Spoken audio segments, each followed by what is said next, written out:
সেখানকার অবস্থা ভালো নয়। ইংল্যান্ড খেলতে আপত্তি জানিয়েছে।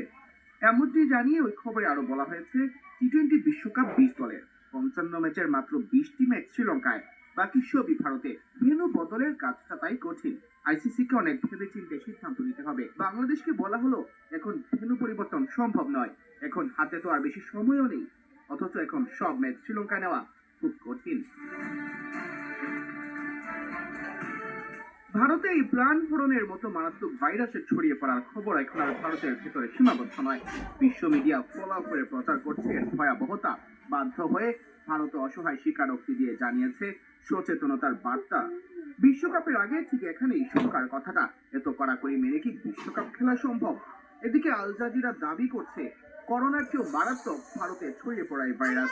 আল জাজিরার প্রতিবেদনে বলা হয়েছে, বিশ্ব স্বাস্থ্য সংস্থার মতে এই ভাইরাসের প্রাণ হারানোর হার 40 থেকে 75% মধ্যে। নেই সুনির্দিষ্ট চিকিৎসা, যা এটিকে করোনার চেয়েও অনেক বেশি মারাত্মক করে তোলে।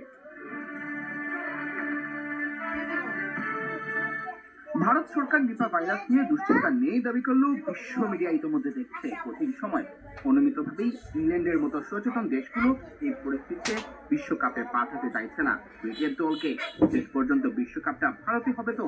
এই প্রশ্নের চেয়েও বড় প্রশ্ন এখন, বিশ্বকাপটা হবে তো? সিয়াম চৌধুরী, বিডি ক্রিক টাইম।